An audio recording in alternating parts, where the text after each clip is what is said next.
What's going on, y'all? It's Kilo, and we are back for another episode of the regular podcast on the regular network. It's real. And what's his name again? Kilo? Shout out my Kilo, man. Kilo in the mother building. What's going on, y'all? What's going on? Another good week of the books, hopefully. Hopefully everybody cool and chilling. Please, before we do anything else, make sure you subscribe to the channel. Make sure you like the video. Comment your thoughts below. Engage in the debate of the week. Let me know your thoughts about the case of the week.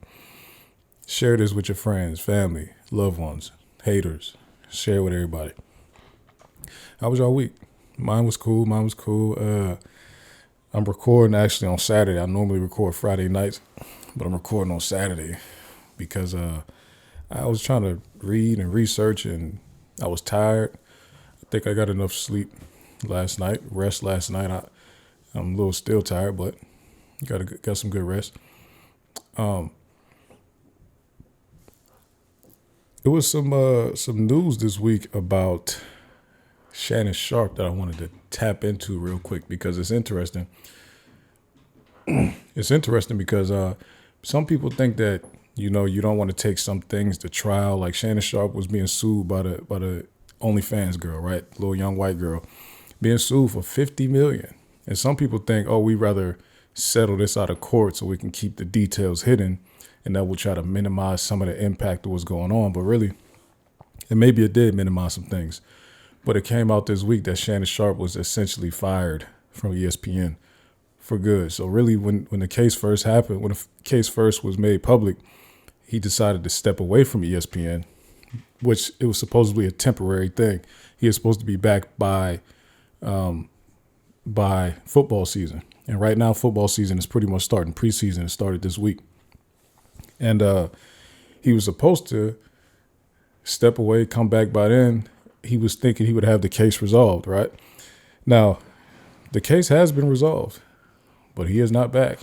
ESPN made it public that they are parting ways, or they didn't make an actual statement, but I guess they, some back office, some backroom reports and rumors that ESPN is not cleared up. And Shannon Sharpe has confirmed that he is no longer with the network. Let's read. Pro Football Hall of Famer Shannon Sharpe out at ESPN just weeks after settling sexual assault and battery lawsuit. Right? Former NFL star Shannon Sharpe, who has been one of the faces of ESPN's morning sports debate show First Take, is no longer with the network. A source with knowledge of the situation told CNN. The breakup between the podcast star and media outlet comes less than 2 weeks after Sharpe reached a settlement with an anonymous woman who filed a lawsuit against the famed tight end, accusing him of multiple instances of assault, sexual assault, battery, and sexual battery. Now, it says anonymous woman because technically in the lawsuit, the lady's name was Jane Doe in the lawsuit. Her name wasn't put in there. For whatever reason, Shannon Sharpe and his legal team decided to dox the lady by telling everybody who she was. I think that was their first mistake. I don't know why they thought that was a good idea. Later on Wednesday, Sharpe 56 spoke out on the record on the reported dismissal, saying he is very, very grateful for his time at ESPN, but expressed regret for the timing of it. I found out this information a little earlier in the week, and really the only thing I really asked is guys, could we wait until Monday? My brother's going into the Pro Football Hall of Fame. I really wanted to be about him, and I wanted to be about my family. Sharpe said on the Nightcap podcast alongside former NFL wide receiver Chad Ochocinco Johnson and Joe Johnson. Excuse me. So pretty much he was announcing my brother's about to go in the Hall of Fame this week, literally on Thursday. Can y'all hold off on it? He asked ESPN, can y'all hold off before y'all make it public? Clearly they said, no, we don't care nothing about what you got going on. Sharpe's, so this news article, this is a small detail, but to me, come on, get it right. It says Sharpe's younger brother Sterling, a longtime wide receiver for the Green Bay Packers, will be inducted into the Pro Football Hall of Fame on Saturday. Sterling Sharpe is his older brother, okay? And the reason that this is an important thing to point out is because the way Shannon Sharpe talks about and looks up to his brother is very important in this situation here. You can't mess that detail up, Yahoo News. Yahoo Sports, right? Sharpe said he profusely apologized to his brother for this potentially overshadowing the induction, saying on the podcast that his brother accepted it and called him his hero and role model. So yes, he looked up to Sterling. Sterling Sharpe essentially is what enabled Shannon Sharpe to be able to go on and do some of the stuff that he went on to do in college and professional, right? Sterling is the older brother. He's going in the Hall of Fame afterwards because, he had his career cut short due to an injury, a nasty injury, neck injury, where he was pretty much left on the field paralyzed. He recovered from being paralyzed, but it was a nasty injury. But he was one of the greatest receivers of his time. And now he's in the Hall of Fame, one of the greatest receivers of all time, as agreed upon by that board and the NFL. It said, ESPN did what they felt they needed to do, and I'm at peace with that, Sharpe added. But I just wish this thing could have waited until Monday because I hate the fact that I've overshadowed my brother. The first two brothers in the Pro Football Hall of Fame, and this is what the headline is going to be for the next couple of days. So, yeah, again, that's another detail that's important here. There have never been two brothers in the NFL Hall of Fame before now. So Shannon Sharpe and his older brother Sterling Sharpe are the first ever. It's amazing, right? They're not distant brothers. They grew up in the same house. They grew up working and doing everything together. Actually, Sterling Sharpe is now on Shannon's podcast this week, and it's a great episode. I can't wait to go back and watch it. I looked at some clips, and I'm like, oh, this is deep. I need to go watch this whole thing. Sharpe's attorney refused to comment on CNN earlier on Wednesday. The Athletic was the first to report the split. At the time of the settlement in early July, the accuser's attorney, Tony Busby, said both sides acknowledged a long-term, consensual, and tumultuous relationship. After protracted and respectful negotiations, I'm pleased to announce that we have reached a mutually agreed upon resolution. All matters have now been addressed satisfactorily, and the matter is closed. The lawsuit will thus be dismissed with prejudice. We talked about that last week or 2 weeks or whatever. A spokesperson for Sharpe confirmed the details of Busby's statement at the time and said that the three-time Super Bowl winner will not be commenting further on the matter. The terms of the settlement were not disclosed. The lawsuit originally sought compensatory and punitive damages of more than $50 million. Sharpe's legal representation previously described the lawsuit filed in April as an attempt to shake down the popular podcaster for millions of dollars and said he categorically denies all allegations of coercion and misconduct. Sharpe also disputed the claims. To my friends, families, okay, this is from back then, a couple months ago. So essentially, the rumor is that Shannon Sharpe paid the lady $23 million, right? The young lady also went out and put out pretty much a retirement notice. Like she was retiring from OnlyFans, about to go run off into the sunset with her the alleged rumored $23 million that she's gotten from this settlement. Here's the issue here. And this is why I think Shannon Sharpe ran into so much problems with ESPN specifically. Essentially, nobody who has not committed a crime, especially a sexual crime, against somebody else would pay them that much in a settlement. Also, almost nobody who is lying about a crime like that would hold out and demand that much money, right?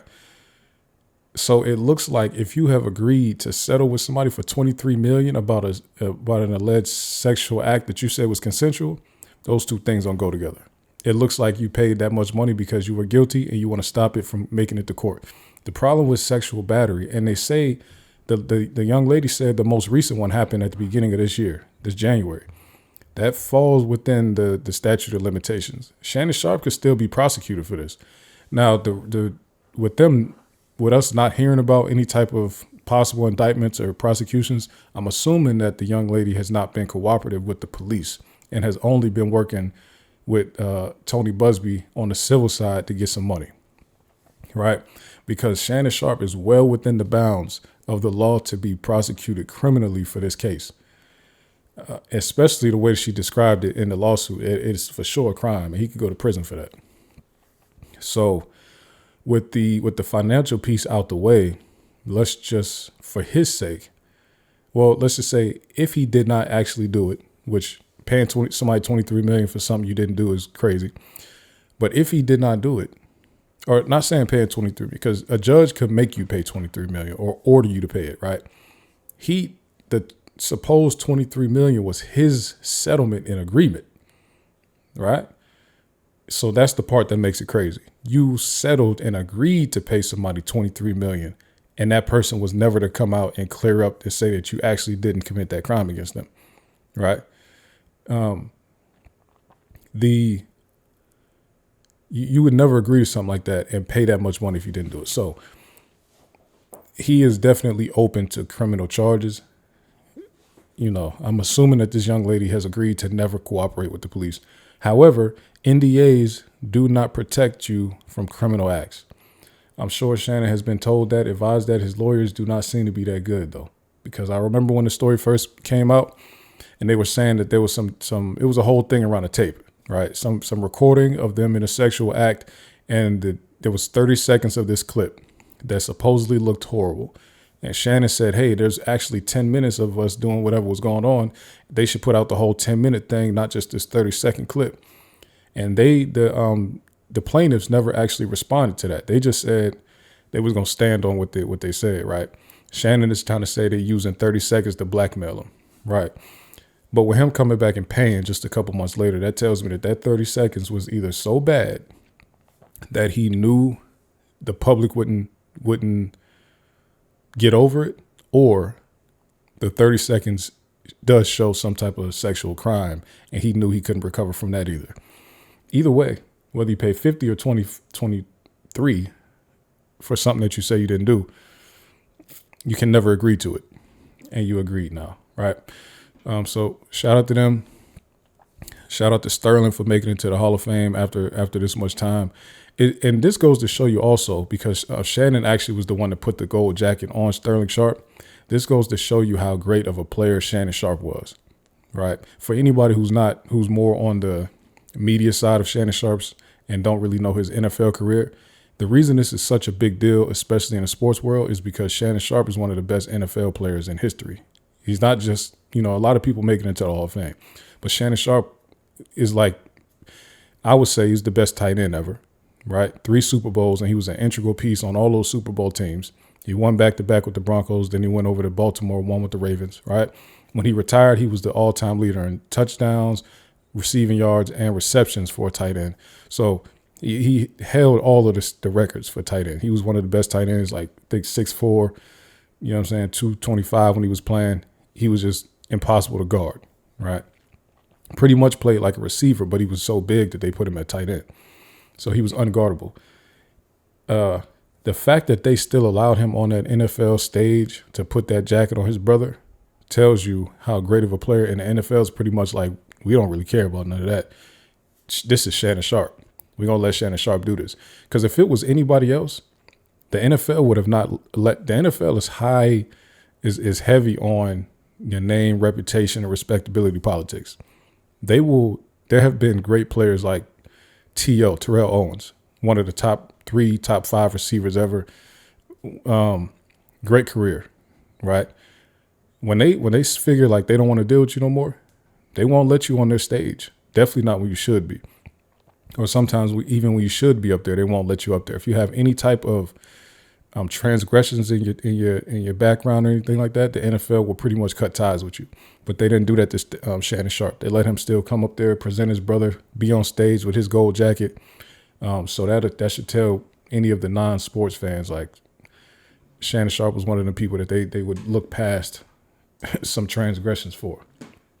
Now, speaking of this NFL and things going on around the league and with former players, my man Deion Sanders has revealed to the world that he has been fighting bladder cancer. And it's a very crazy situation. Let me put this back up here. Let's see if I can get Deion on here. He did a press conference pretty much with his doctors explaining, and the Colorado medical staff explaining what took place. Let's see if we can get this up here.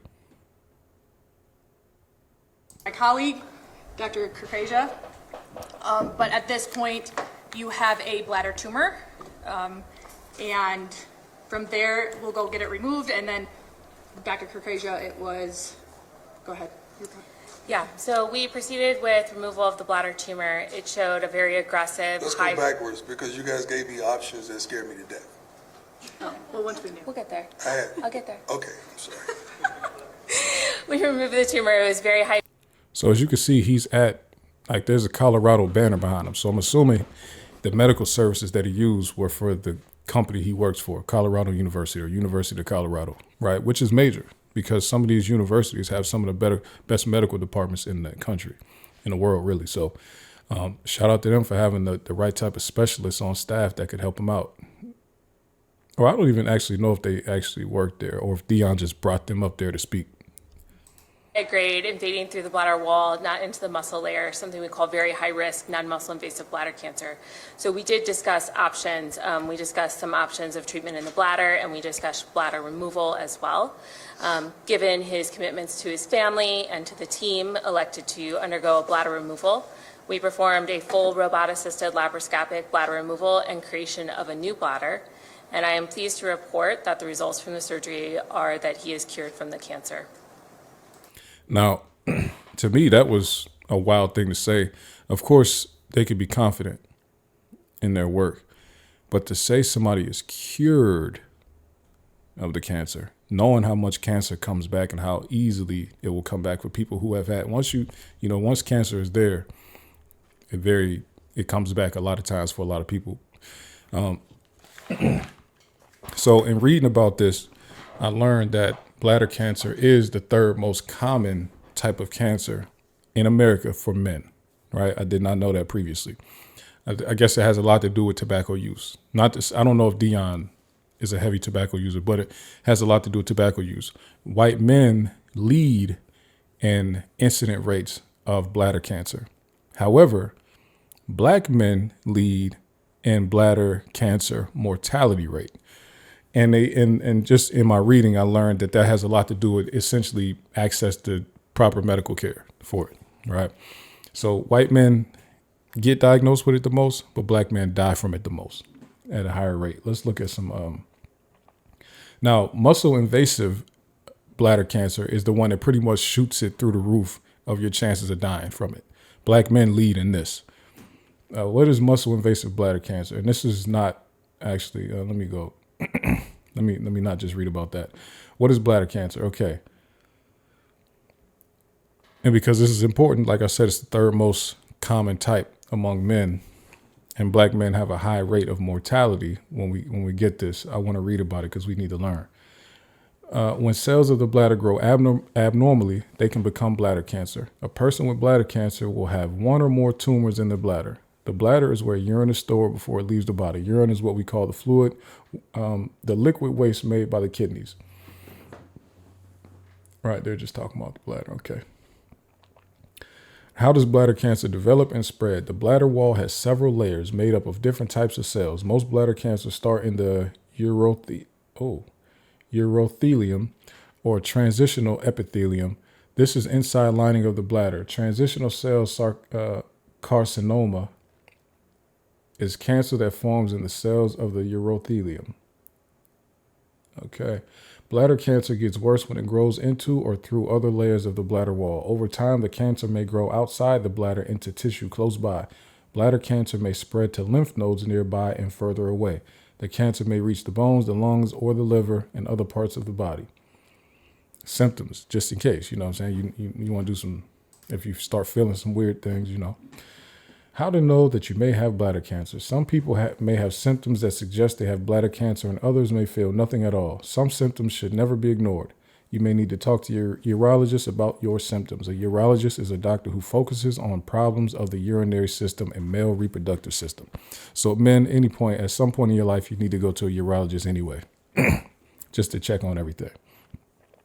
These symptoms, hematuria, which is blood in the urine. That's the most common symptom, often without pain. Frequent and urgent need to pass urine. Pain when you pass urine. Pain in your lower abdomen, back pain. Okay. Now, bladder cancer can be caused by smoking.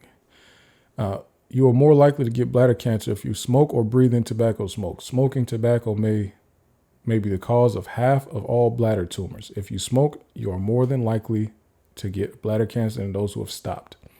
Workplace exposure is another known cause. Some things in the workplace may put you at greater risk for bladder cancer. Contact with chemicals used to make plastics, paints, textiles, leather, and rubber may cause bladder cancer. So, people who smoke and people who essentially work in factories that are doing processing stuff. So I just thought this was a good opportunity to discuss something that could be a potential, something that could save your life. Maybe if you seen some of this, maybe you thought it was weird. Oh, I got this pain down in my lower abdomen.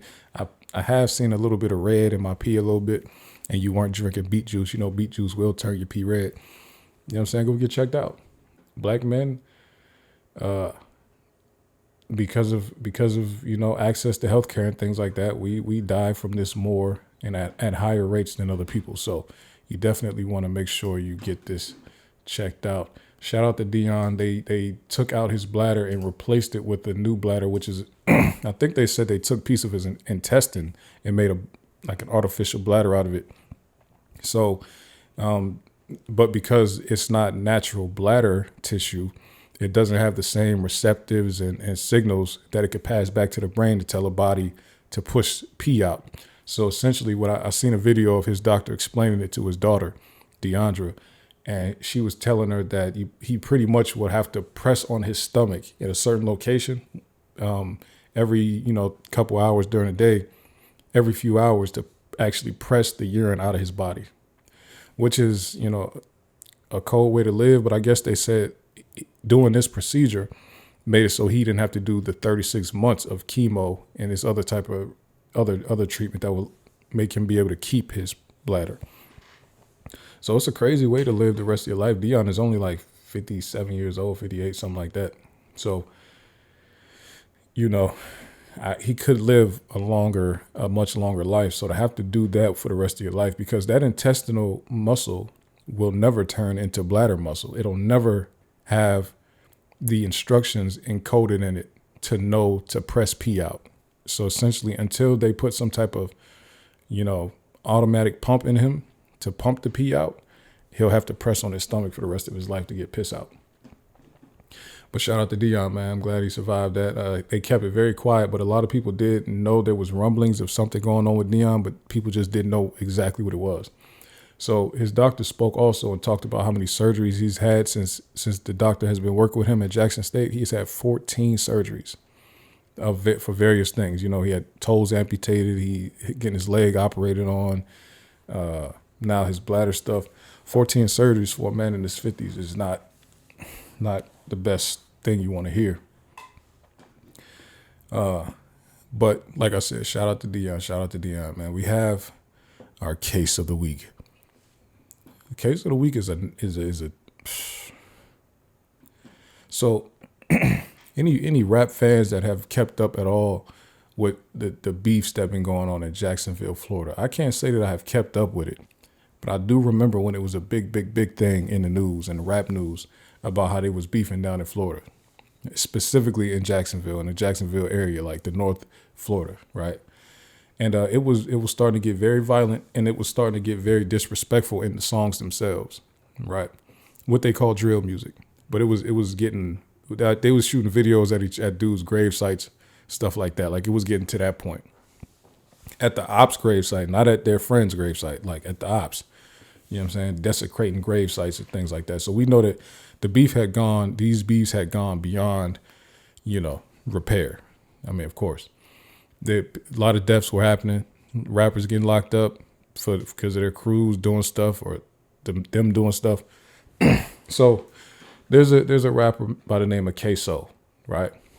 Ksoo and his cousin, Leroy Whitaker Jr. So Ksoo's real name is Hakeem Robinson, right? And his cousin's name is Leroy Whitaker Jr. They were just convicted this week for the murder of a young man named Charles McCormick, right? This happened January 15th, 2020.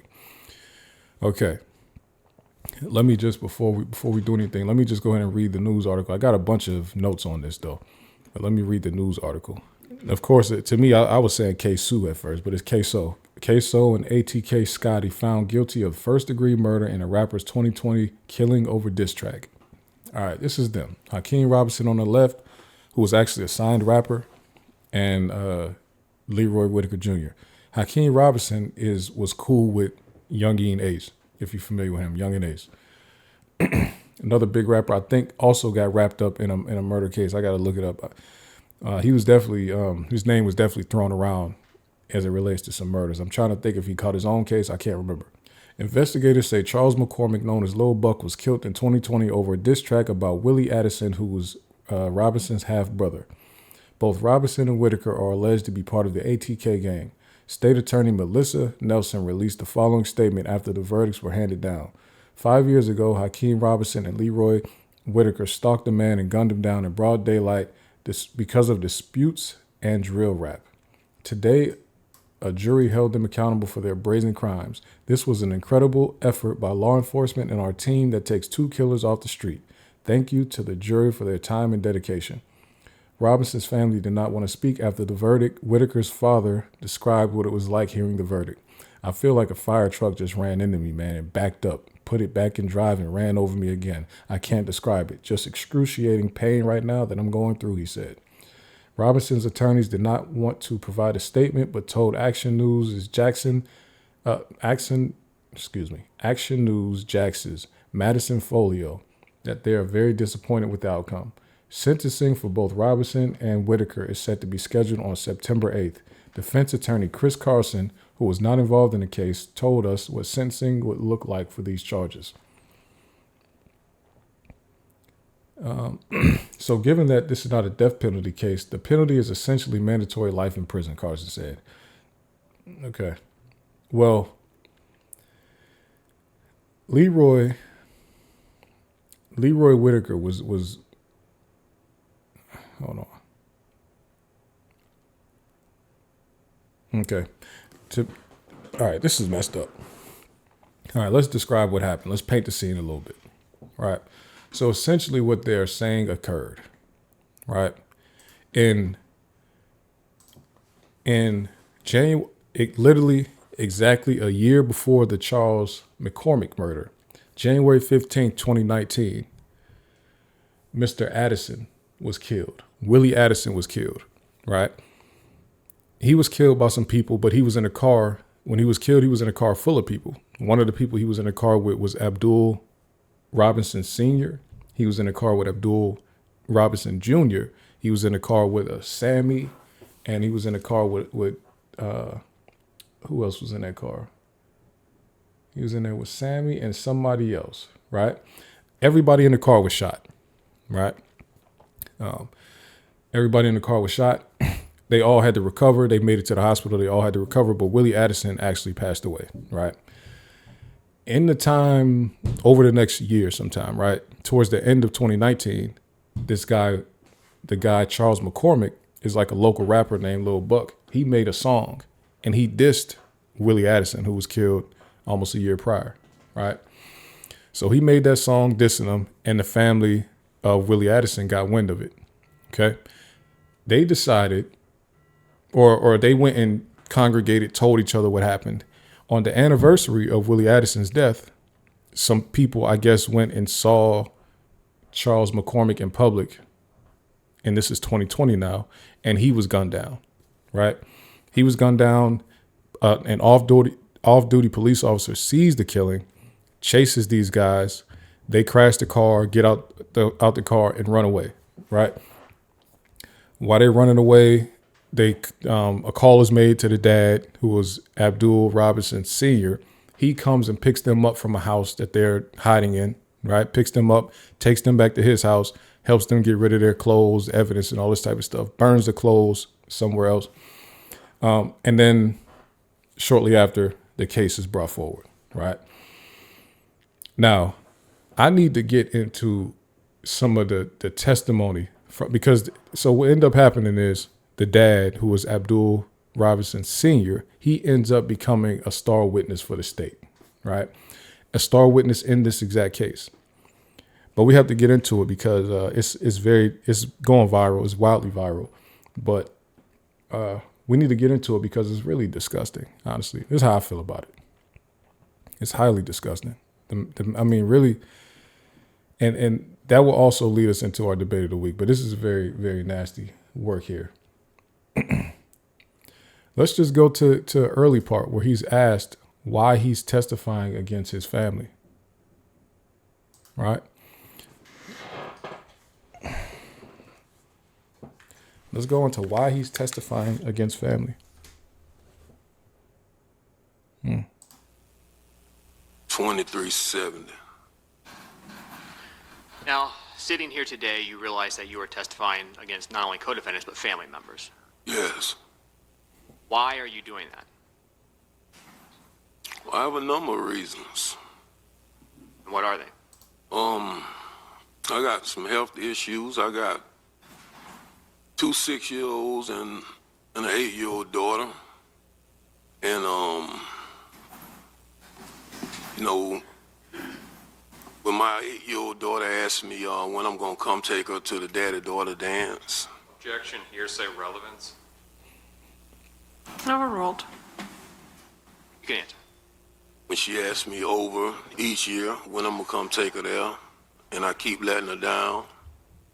Then my 6-year-old son, when he asked me if I'm going to come to his football games, come take him fishing.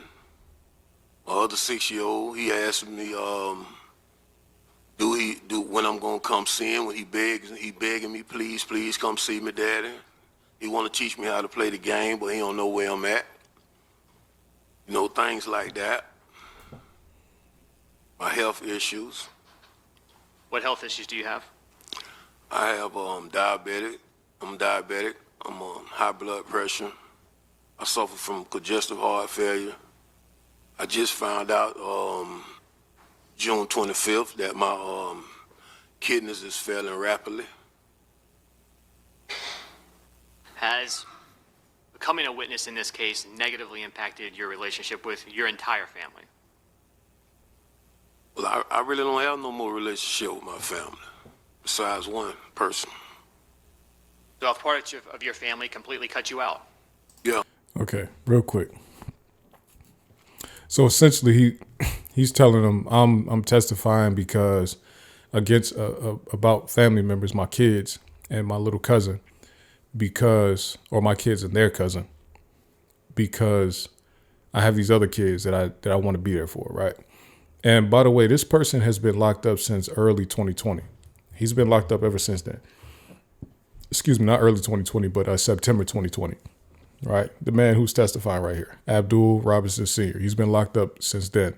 So when he's describing a 6-year-old, what the 6-year-old is saying to him and what the 8-year-old is saying to him, he essentially hasn't been around their whole life. They barely know him, probably don't know him at all, right? And if we look at the type of father he is to the older ones, which they're wrapped up in shootings and killings and stuff like that, it's highly unlikely he was around for these young ones either. You know, 2 of them, the 6-year-olds, were a year old when he was on the streets. The other one was only 3 when he was on the streets. So all this talk about, I want to be there for the daddy-daughter dance and all that, like, come on, man. Nasty. So you're going to throw your other kids away for the younger ones. And then this type of behavior is rarely just isolated, right? He's probably just not a good dad, for real. Let's go a little bit further. So as I was talking about, he picked them up to go, he picked them up and helped burn the clothes. He actually didn't pick his own son up, Hakeem Robinson. He picked up Whitaker Jr. and a man named Barner. He picked them up from the house and took them back to his house and helped them burn the clothes. So let's go forward to where he identifies his son, though, even though he didn't pick his son up that day from the hostage or from the where the scene happened at, right? Let's go to where he is identifying his child as the shooter. Yes. See him as he... Objection, Okay, if you'll rephrase your questions. Did you ever see him walking about the house? Yes. Did you see him in music videos? Yes. Are you familiar with the way he moves? They're talking about Hakeem right now, Hakeem Robinson, his son. Yes. Are you familiar with, or 5 years ago, were you familiar with the way his build was, his physical characteristics? Yes. And after January 15th, 2020, you became aware of a video recording that captured the murder of Charles McCormick. Is that correct? Yes. And you've had an opportunity during the pendency of your case and the discovery to see that recording. Yes. Correct. Okay. Did you, when you viewed that recording, recognize the person depicted in it? Yes. Who is the person that was captured on the video recording shooting Charles McCormick?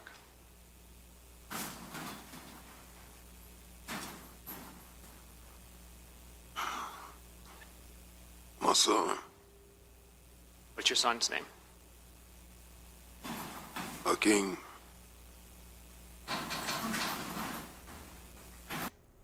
Despicable. Don't do the whole dramatic pause. You snitching. All right. You snitching on your kid. Don't do a pause like you're being emotional about it. You're lying clearly. Come on, man. Like I said, he's talking about he want to be around for the little ones, but this is how he raised the older ones, though, to be in stuff like this. They should keep the younger ones away from this person. He's despicable. Despicable person. You got tears in your eyes or what? After the murder of Charles McCormick, did you become aware of a post Oh, he crying. on Hakeem Robinson's Instagram account referencing something that happened? Yes. Dude is a hoe. All right, let's go forward a little bit. Let's go forward to where cross-examination starts, because this is where you start to find out what type of time this dude is really on, right? And this is crossed by Leroy Whitaker Jr.'s attorney, right? First up on cross. Love your family, Mr. Robinson. That's what we just heard, right? Yes. I guess you love yourself. Right? Yes or no, sir? Of course. Self-love first, right? Over your children. That's the law of nature. Love yourself first. Okay. You're Do y'all agree with that? Put yourself over your children. So this is what I was saying about the small kids he was talking about. He wants to get home so he can take care of them and be there for the daddy-daughter dance and all that. He just said, I care about me over my kids. So he don't care nothing about seeing them kids. By the way, he's testifying here because he is facing 20 years in this case and 30 years. Well, he's facing 30 in this case. And they said, all right, we'll give you a deal if you testify, and we'll make the max penalty for this case be 20 years. So you don't have to go through trial and potentially get 30, right? So he can get between 76 months and up to 20 years for this case with the plea deal he has, right? But there's another case where he's involved in a murder also, where it was actually against the people who they believe did the shooting that he was shot in, right? Where it was Willie Addison and it was his son. It was him. He got shot in his back. His son, Abdul Robinson Jr., was shot in his head. They say he was in the hospital for months, had to relearn how to do walking, talking, doing everything, right? He was pretty much a vegetable until they brought him back. And he said his other son actually did die. So this man was charged in connection with that murder, with the murder / attempted murder as well on somebody else. So he's trying to get out of 2 cases at one time here.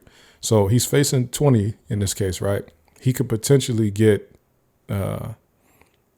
sentenced to all of that 20 and still be locked up until he's in his 70s.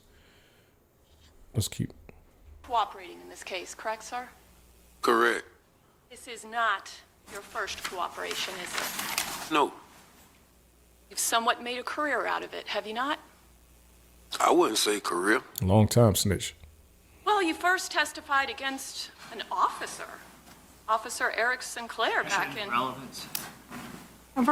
That's relevant. back in 1999, right? Did I do what? Testified against Officer Eric Sinclair back in 1999. No, I didn't. Came forward with information. Yeah. The officer evidently didn't take it to trial, correct? Correct. But your cooperation, your testifying to the federal government caused him to enter a plea, right? I'm not going to agree with that. Okay. Well, what you probably will agree with is that your sentence was dramatically reduced, right? Yeah. I mean, isn't it true that before you talked to the federal government, what you were facing back in 1999, you could have gotten up to life imprisonment, correct? Yes. All right, so this dude is he's in the streets. He's been in the streets probably since he was a kid, right? So he's been also snitching since the 90s. So that's what this defense attorney is establishing. You commit crimes, then you tell on people to get out of them, right? So we just establishing the pattern. You have a history of this. This is your thing. This is how you maneuver through the streets. You're notorious in the streets, also notorious with the police department. Everybody knows you as a snitch. And it was reduced to 10 years, right? Nope. Substantial reduction? My time was reduced to 22 years. How much did you serve? About 10 years and 3 months, 4 months. Okay. So from life to an ultimate actual serving sentence of about 10 years.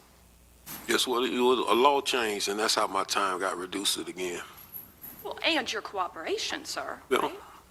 So pretty good deal you made for yourself. Yeah. You've also worked as a crazy. confidential informant for police, haven't you? Yep. So not only was he telling in cases where he was part of the case and committing crimes, but then he also became a confidential informant. So when she said that he made a career out of it, I don't know why he disputed that or disagreed with it, because clearly this is something you've been doing for 26 years now. And you're cooperating in this particular case because it will help you, right? Right. And you were arrested, I think you told us roughly September of 2020. September 10th, 2020. September 10th, it sounds like you remember the exact day, Yes. right, sir? I imagine that was an important day to you, correct? I ain't gonna say important. Well, it did cause you to be incarcerated, sir, right? Right. Where you've remained, correct? Right. And that was for your involvement in the McCormick homicide, right? Yes. When did they hit you with the Rothermel homicide? 2021. Okay, so in 2020, you're facing an accessory after the fact charge for your involvement in the death of Charles McCormick, right? Right. And when they brought you in, you've agreed to cooperate, right? Right. But that didn't happen until 2022, correct? Right. That would have been after they put the second homicide on you, right? Right. Now, in the Rothermel homicide, you're aware that Dominique Barner originally was going to testify against you, right? Okay. I'm letting this play because this is all important, right? So when I said that he went in, so when the Charles McCormick murder happened, he went to go pick up Leroy Whitaker and Dominique Barner, right? That's important because, so those two are implicated in this murder right here, right, with Charles McCormick, but also a murder that took place a couple months before that at the end of 2019. Dominique Barner and this man right here were involved in another murder that was actually retaliation for the Willie Addison murder and shooting of all these other people, right? And supposedly this man here enticed or like provoked or pretty much told Dominique Barner, hey, them people over there, go kill him, type of thing. So this is very important. Pay attention. Right? Right. And your involvement in what you pled guilty to as accessory after the fact in the Rothermel killing was that you admit you gave money to Dominique Barner after knowing he had just been involved in this shooting and needed to get out of town. Yes. And you're willing to admit that, correct? Yes. You do not admit, you do not agree with Mr. Barner's claim that you provided a gun and a car to accomplish that drive-by shooting. Right. Okay? You don't agree with that, No. right? No. Because based on your knowledge, sir, you understand that if you and I plan to do a crime together, whatever crime, we're both considered principals, right? Yes. And so So essentially, in that other murder, Dominique Barner was going to tell on him, and he said, okay, let me just take this plea deal real quick so that he don't get the chance to tell on me, right? Essentially, it was all wrapped up in all of this together. The state was negotiating with him about all of this stuff at the same time. He was charged with the Charles McCormick murder first, which is accessory after the fact, and then they popped up with the Rothermel murder, right? So the state pretty much played a game and said, look, give us what we want on one case and we'll help you out on this case and the other case. Very nasty stuff. I've been saying this for a while, and I really believe this. You should not be able to tell to get out of trouble. If you're going to tell, just tell. There should be no benefit to being able to snitch on people for crimes and then you get yourself out of other trouble. It doesn't make sense because most of the people that are snitching are street dudes themselves. Some of them killers themselves, right? So you're saying pretty much, all right, we know you done killed some people, right? But you can go back on the street as long as you snitch on some other people that killed some people. That really don't make sense. That means you're not really trying to make the public safe. You're okay with killers being on the street as long as they snitch. As long as they help the police out, as long as they help the state prosecution out, it's cool for them to kill people. That's what y'all are saying when y'all let people back out for telling, right? So you can stay at home, but if you and I agree to do a crime and I do everything, but you help me, you support me, you do something, say some word that actually inspires me, that encourages me to commit the crime, you can be punished as if you did everything I did, right? Right. But you weren't charged as a principal in the Rothermel killing, were you? No. And so you were left with solicitation for murder. I guess you were originally arrested for that charge, right? Yes. And essentially, you understood that charge, they were accusing you of trying to entice the murder to happen, right? Right. But they dropped that charge pursuant to your plea agreement, right? Well, I think it's going to be dropped. I'm sorry? I think it's going to be dropped. Okay. You just know. So that's the thing. You take the plea deal. They're not going to drop the charges until after you give them the testimony that they want and they get the conviction that they want. Clearly, that's the game they play. Because you could, you know what I'm saying? You could take a plea deal, they drop it, and then you get in court and just say something completely opposite of what you said in the backroom agreement. You know what I'm saying? So, yeah. You haven't entered a plea to it, sir, right? Right. That was not part of your plea agreement for you to enter a plea of guilty to solicitation for murder, correct? Right. Only accessory, right? Yes.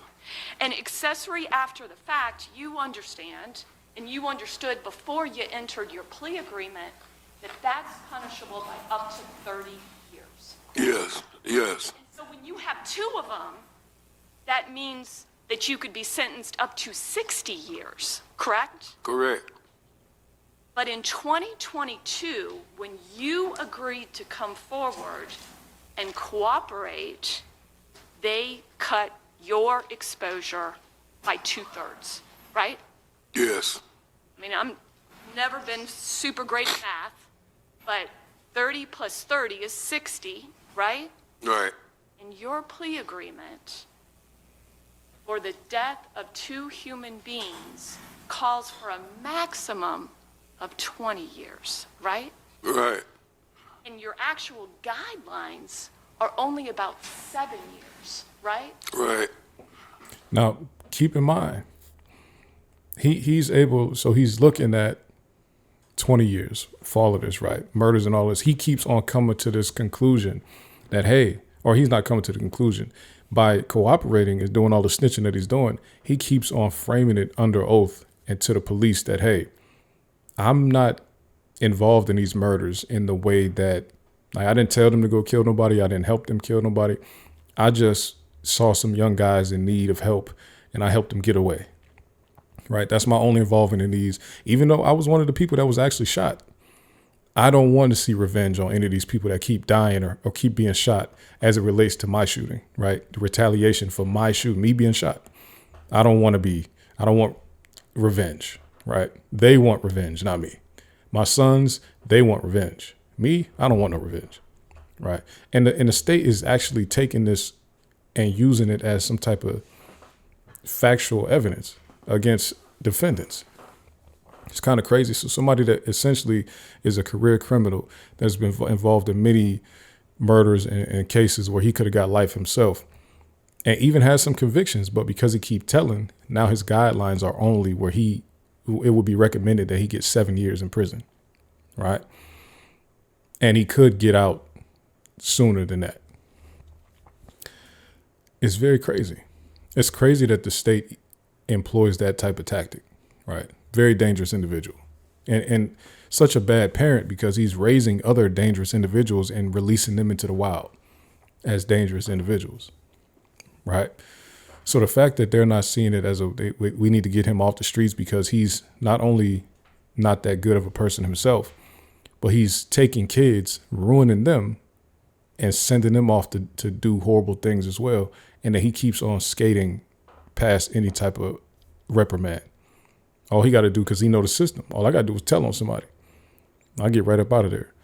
So he's a horrible person and releasing other terrible people into the world, right? Destroying kids' lives and releasing them into the world. Putting them in the streets, releasing them into the world. It's horrible.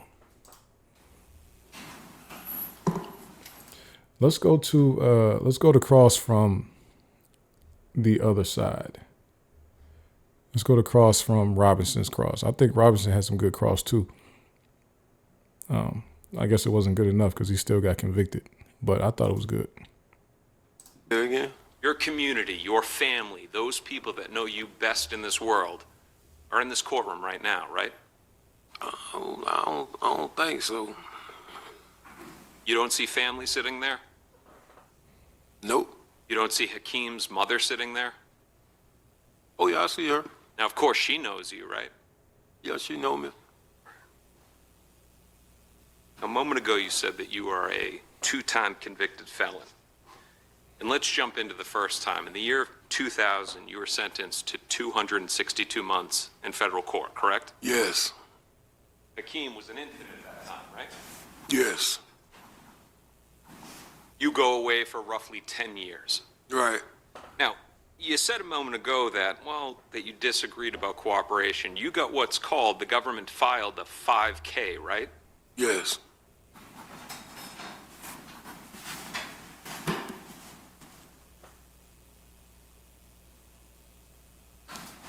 In a 5K specifically is when somebody has provided substantial assistance. They need to, what type of jail is this, by the way? What type of jail is he in that they letting him walk around with Cartiers on his face?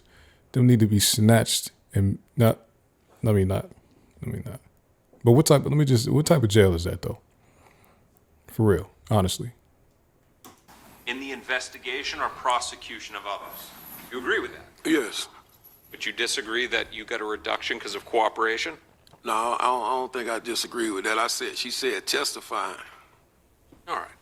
I do want to point out though, he is very clear of all the details involved in this. And he's been correcting people, and these lawyers have been saying some things wrong, and he's been correcting them the whole time. And he definitely knows, and he understands their legal jargon also, right? So I want to point that out. He clearly was in a position to outsmart a lot of these younger people that he had around him. He's a lot older, and he has been wrapped up in law for over probably 30 years. You snitched on other people, you got a reduction, right? Yeah. All right. So years later, this case comes along. You get charged in the McCormick case. You get charged in the Rothermill case. And you initially plead not guilty, correct? Right, You fight the McCormick case for a period of time, right? right, You have your attorney involved in depositions knowing the facts of the case, correct? yes, And then your attorney comes to you and says, they're threatening to charge you as a principal. Objection, Judge. And the grounds? Privileged communications. Okay, For him to waive, Your Honor, not the government to say. okay. Well, then I'll leave it to Mr. Abdul Robinson Sr. There was a point in time when these two murder cases are pending that you learn that the government is now trying to leverage you, threatening you with charging you as a principal in the Rothermill case, right? yes, And that would have meant a life minimum mandatory for you, right? yes, So, you agree, you cave, and astonishingly, for the second time, why is it that you only grow a conscience when you're looking at hefty prison terms? Objection, argument. Objection. Sustained. Just ask a That was a question, wild Mr. question. I ain't DeCoste, gonna lie, it without was a wild commentary.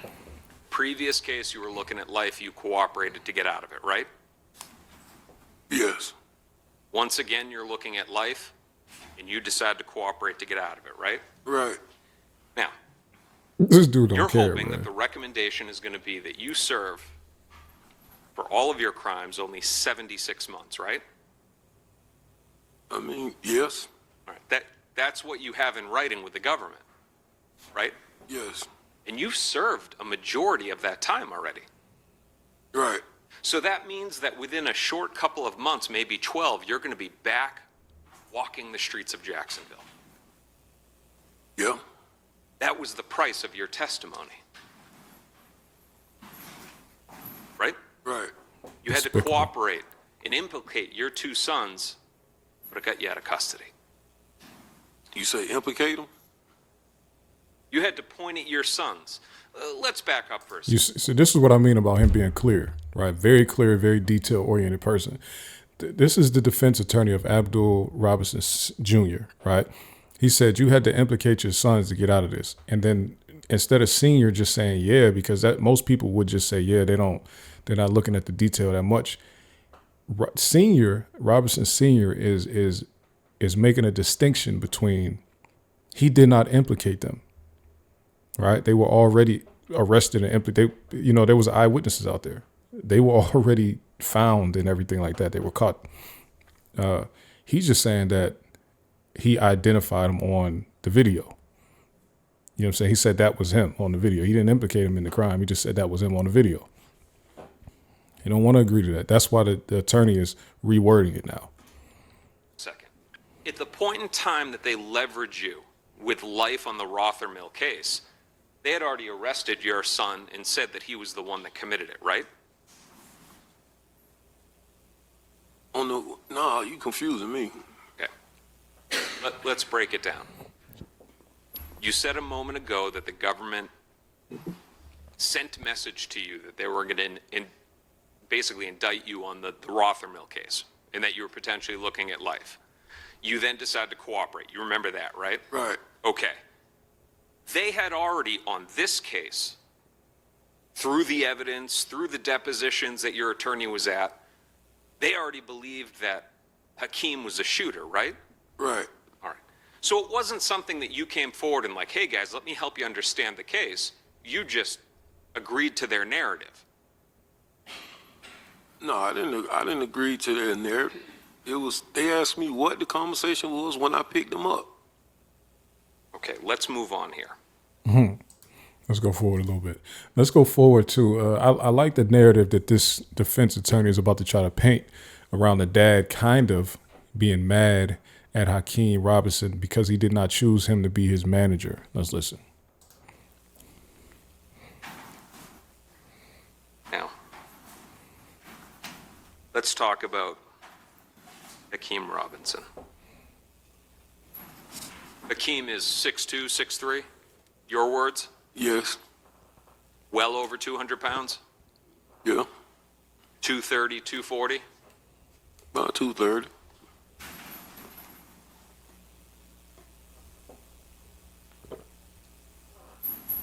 In 2019, an opportunity came his way, right? Yeah. He was close friends with another rapper by the name of Young and Ace, right? Correct. He's known Ace for a long time. Correct. Ace has gotten hugely big over the years, right? Correct. Now, at the time, Ace was signed by Cinematic, right? Correct. And at that time, Hakeem was lucky enough to get connected with Johnny Shipes, right? Correct. Now, this is the same guy that found Nipsey Hussle in California, right? Correct. Joey Badass, right? Yeah. T-Pain. Yep. So this wasn't a small deal. This wasn't Charles McCormick's song that's out there. He had a legitimate record deal. Right. Now, we know from Charles McCormick that people in this diss rap and this drill rap, they will rap about things that they weren't involved in, right? Correct. Because you said Charles McCormick was not involved in this. Correct. Now, you also agree that drill rap, the type rap like the video, Bang It Out, that sells, right? Yes. And I asked you, and I think I asked you, and it was a couple years back, it sells a lot better than happy rap, like Will Smith rap, Right. right? Okay, that's a lie. Drill rap does not sell better than Will Smith rap. Not even close. Most of these dudes are local, regional rappers. They're bigger than their hometowns, but they're not big like that. Most people don't know who they are. Right? Yeah. Now, you had hopes prior to manage Ace, right? Yes. But he didn't take you along. No, he already had a manager. And then your son gets signed in 2019, right? Right. He's off in California shooting a music video in December, right? I can't remember. He didn't bring you along either. That ain't true, man. That's not true. He did not agree to let you manage his career. Or is your testimony that he did? He wanted you to manage it. Of course. Of course not. He didn't want you to manage it. Of course, he did. Yet you weren't with him on any of those trips, right? I was with him on a lot of trips. You have no credits on any of his songs? No, I don't want no credits on this song. And Johnny Shipes is the one that is in the records as his manager. Right? I would assume.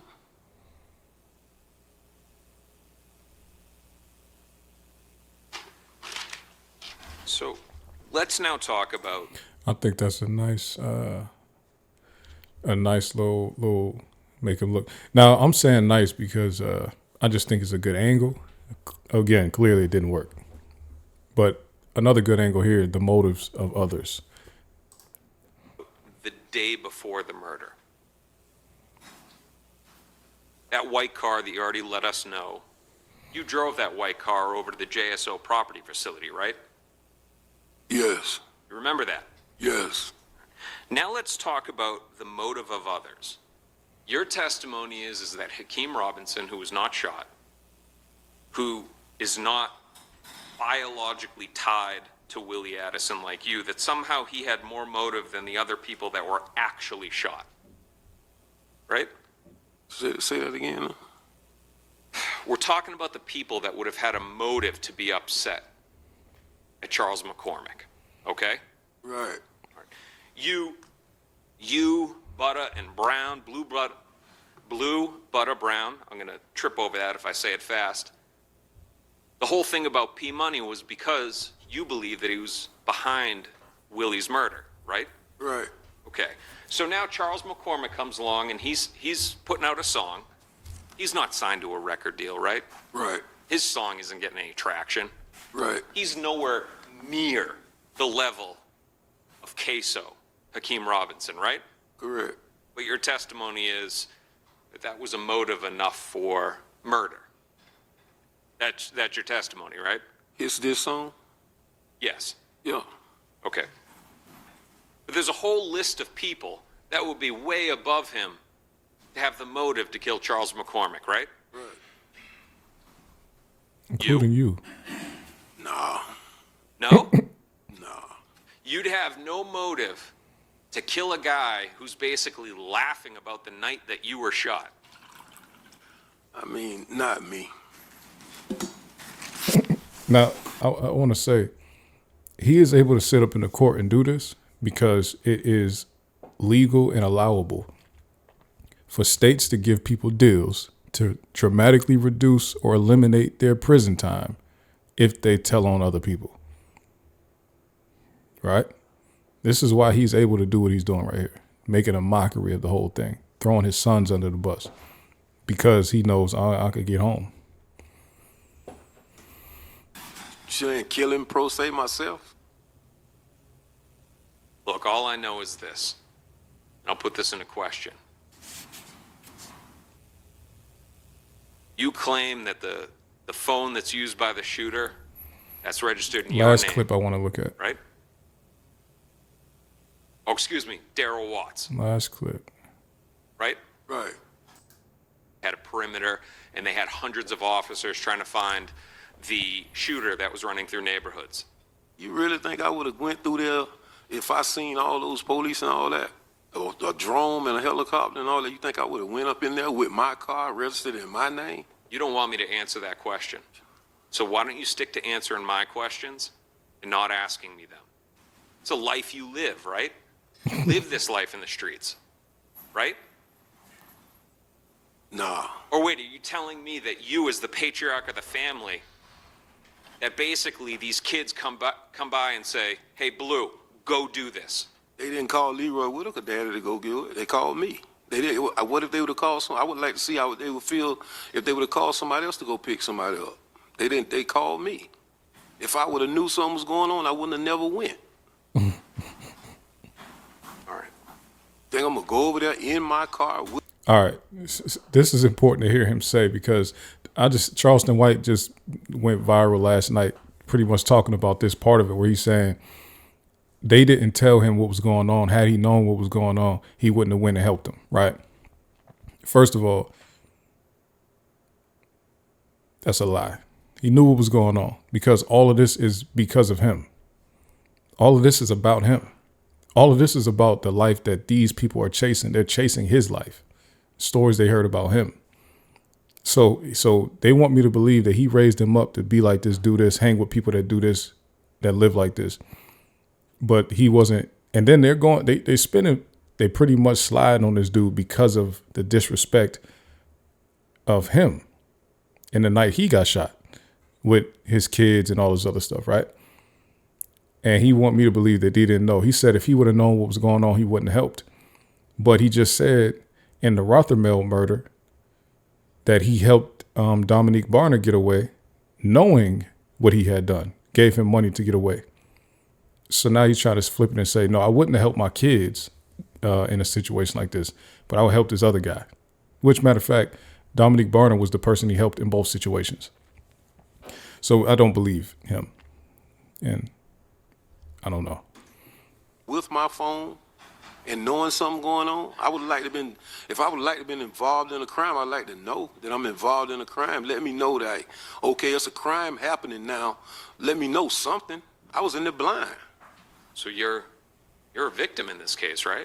I ain't gonna say I'm a victim, but I would like to know that I'm being involved in something and just ask for a ride.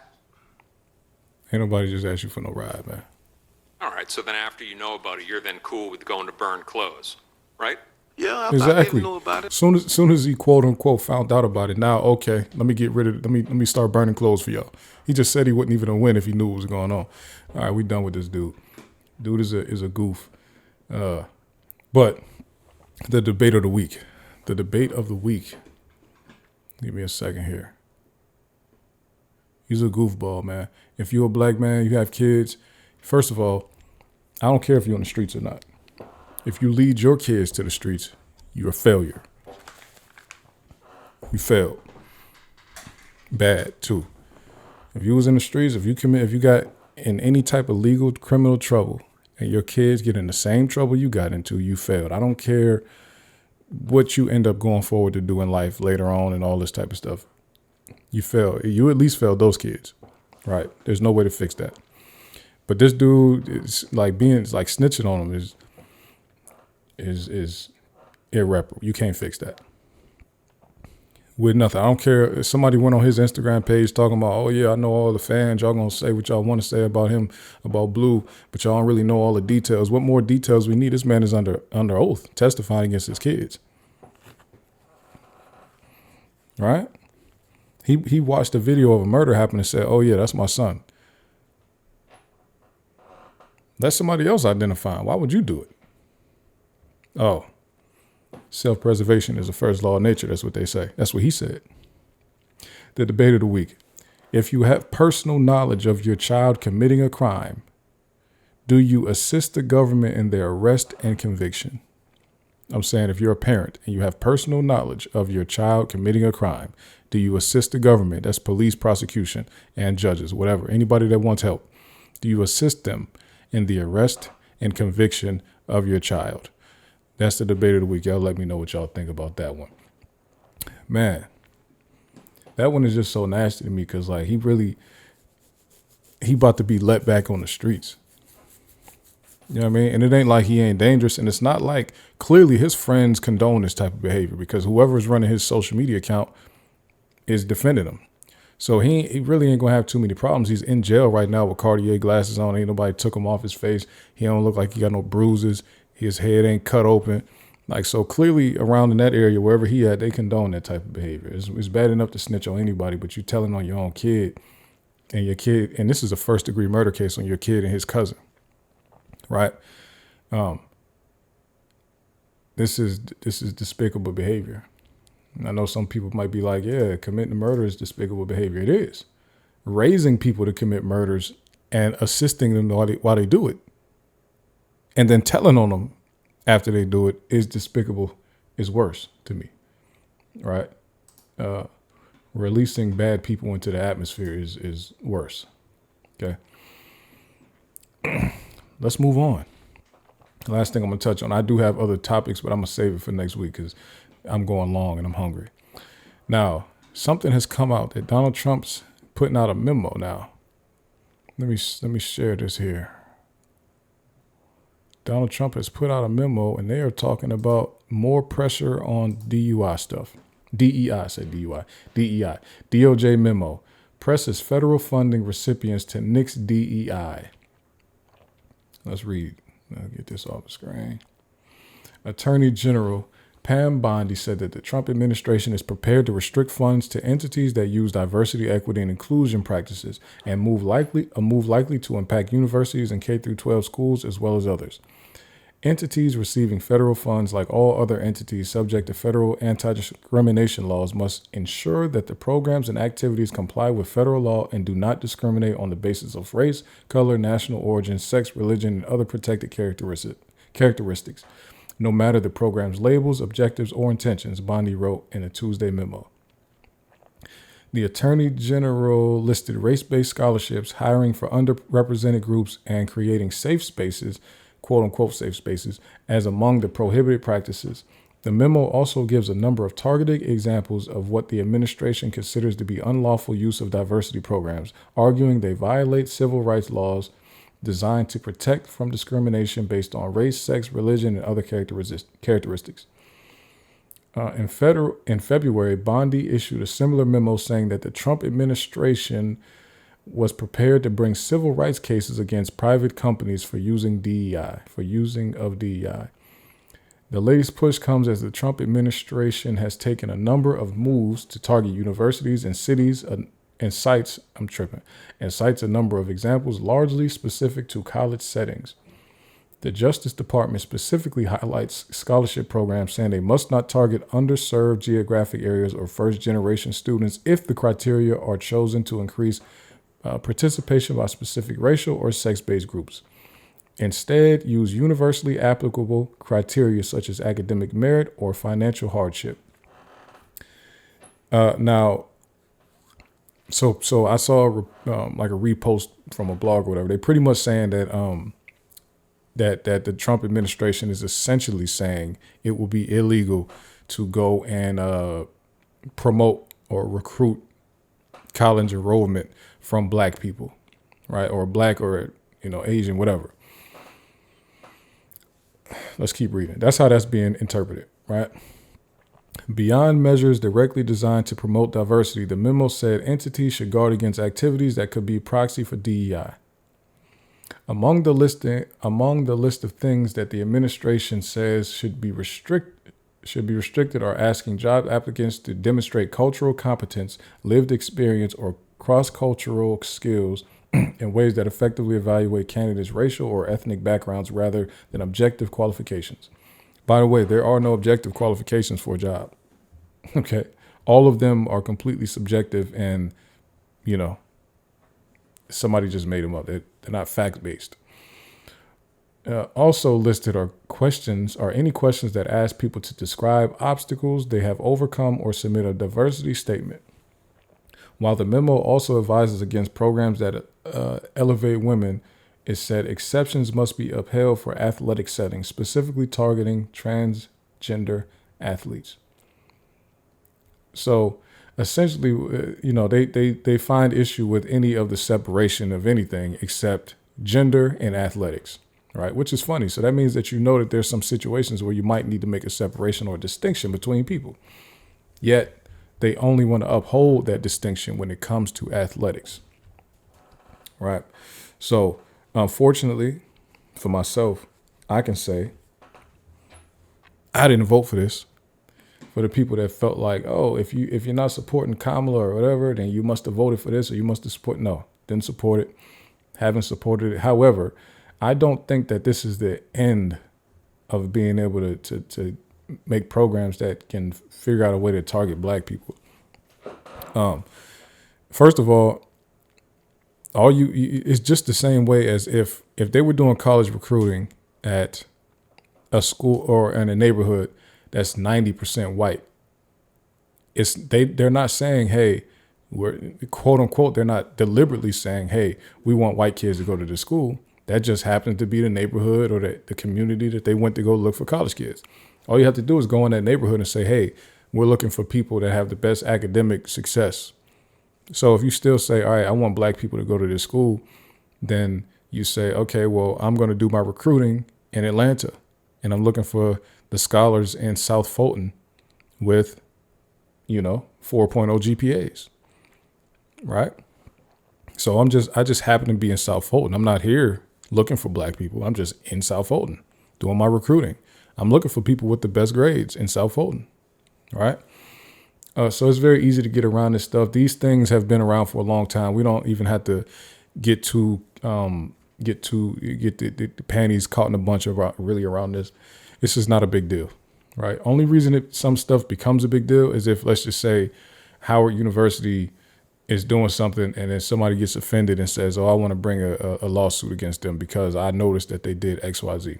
All you have to do is leave leave cultural background, leave ethnicity, leave race out of what you're marketing and just say, okay, I'm in Southwest DC, I'm in Southeast DC, and I'm looking for the people with the best academics in Southeast DC, right?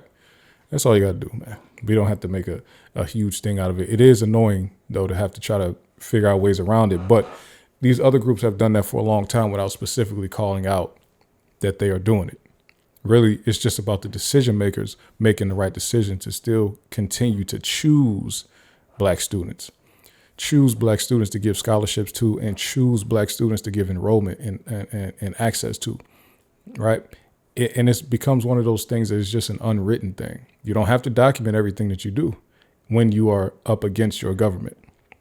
When a government is trying to attack you, sometimes you have to do things more covertly. It's okay to be covert in some of these tactics and strategies.